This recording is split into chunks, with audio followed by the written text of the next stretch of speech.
All right, I'm ready. Good evening. I'm Dr. Emmett Brown. I'm standing on the parking lot at Twin Pines Mall. It's Saturday morning, October 26, 1985, 1:18 a.m. And this is temporal experiment number 1.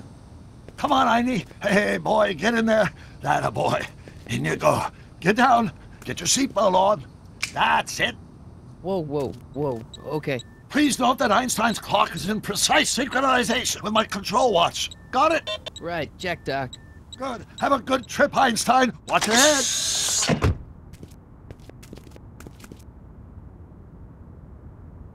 You got that thing hooked up to the car? Watch this.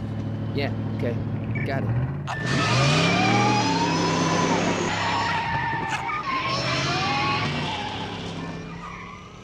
Not me. The car. The car.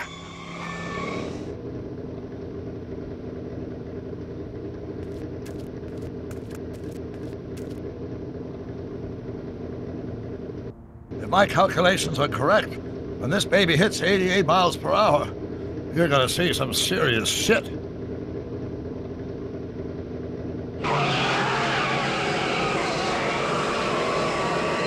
Watch this, watch this.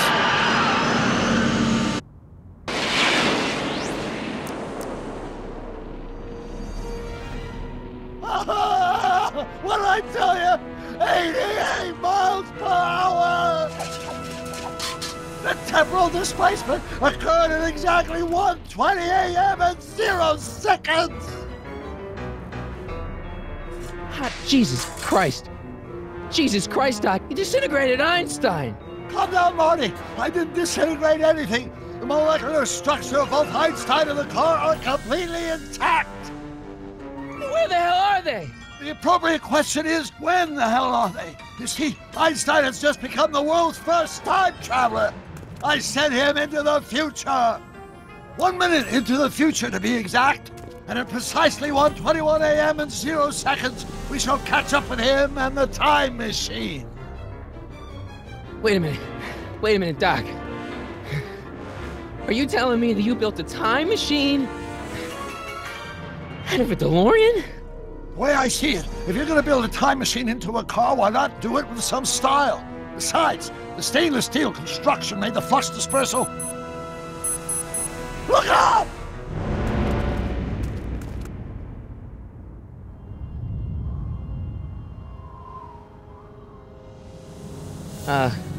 Doc? Huh, that's peculiar. Where's the car, Doc? It should have caught up with us 27 seconds ago. Doc, what happened to Einstein? No need for concern. It's probably just a minor miscalibration of the time circuit. Marty, could you get my notebook? It should be in the toolbox.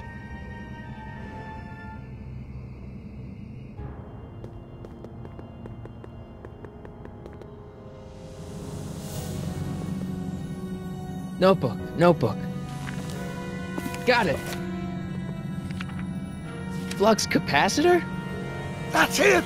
What the heck's a flux capacitor? My latest invention. The thing that makes time travel possible. In this notebook, I've detailed the nearly 3 decades of scientific breakthroughs necessary to build a working time machine. If it ever fell into the wrong hands, the consequences could be catastrophic. Let's see. Is mass equals I times Z and E. Doc, something's way off here.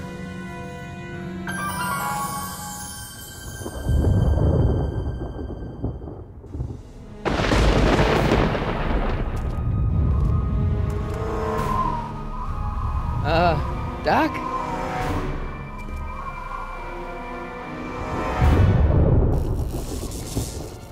Great Scott! Doc, what is it? I've made a horrible mistake!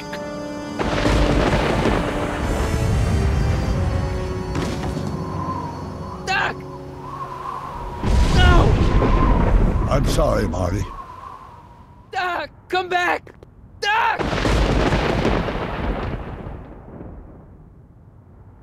Doc!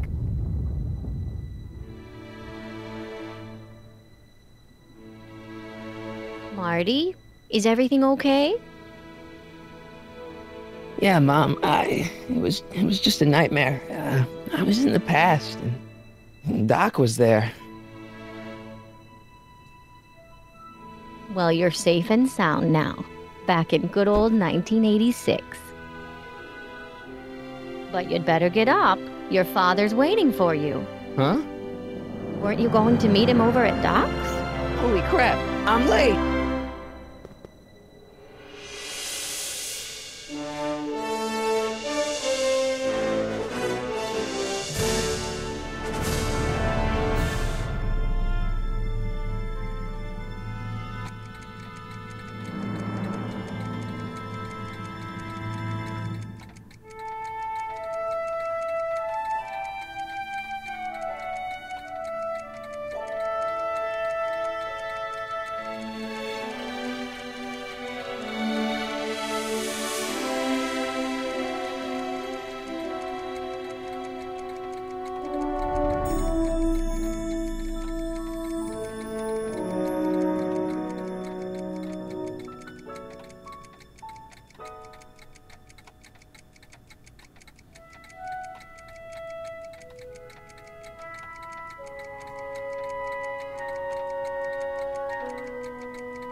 Dad!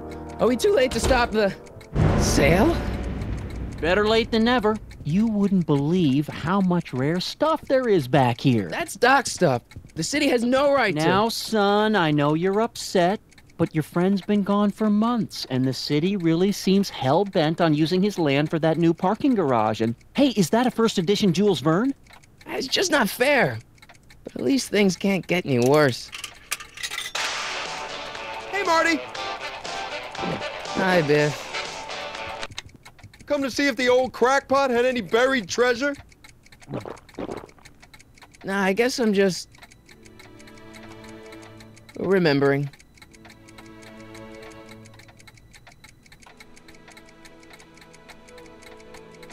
I miss Einstein.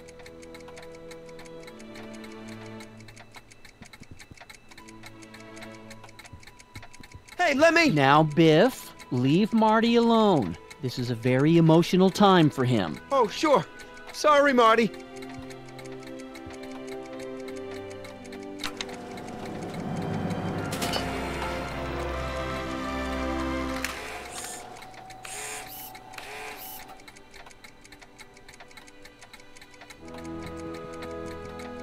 Does nature contrive it so that even with a time machine, you can intervene to prevent your own conception, for example?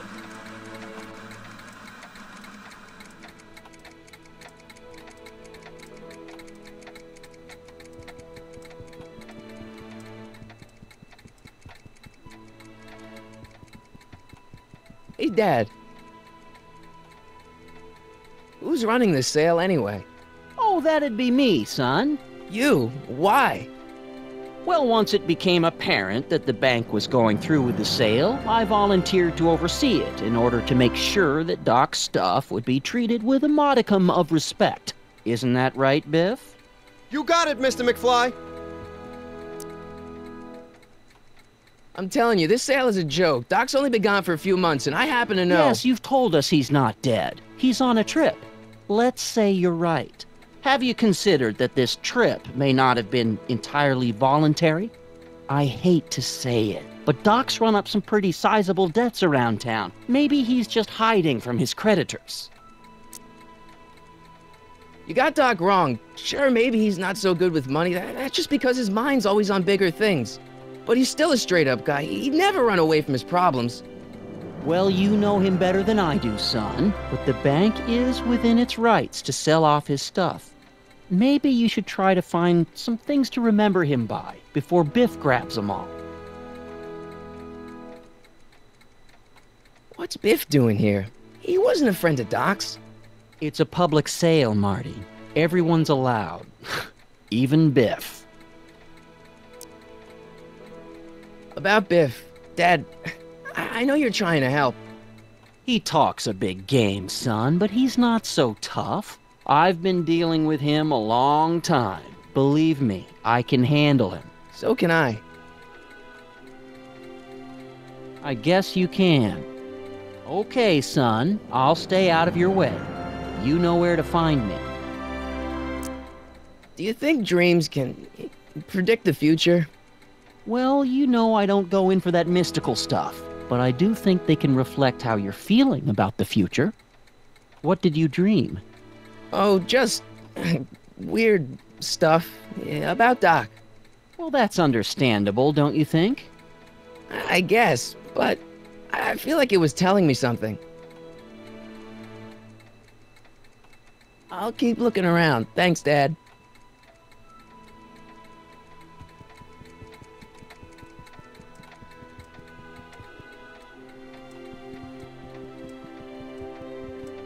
Doc built this model at downtown Hill Valley way back in 1955.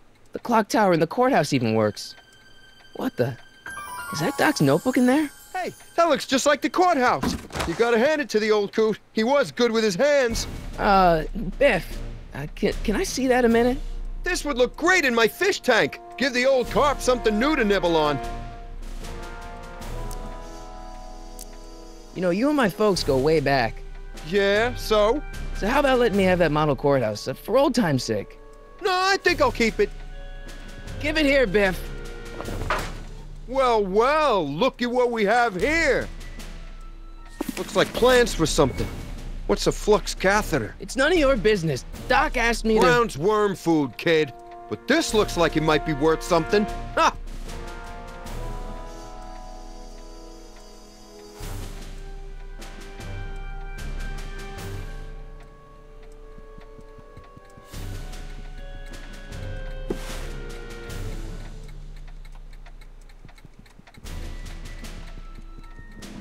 Hey, Dad, why's my guitar got a price tag on it?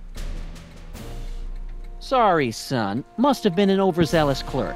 Just pick it up. I'll iron things out with the bank.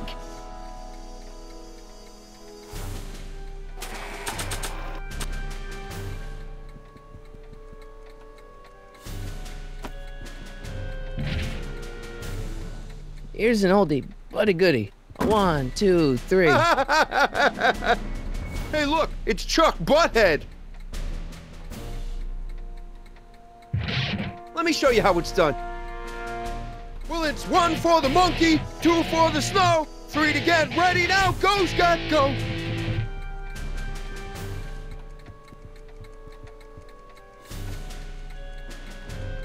Let's make some noise.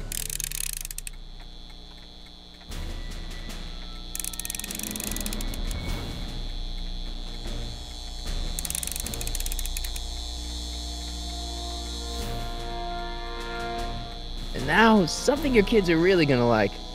Thanks for warming them up for me, Butthead.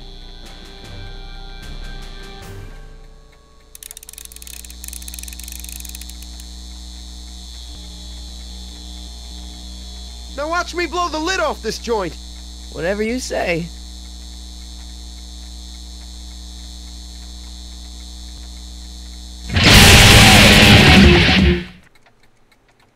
Rock on, Biff. Oh, shit.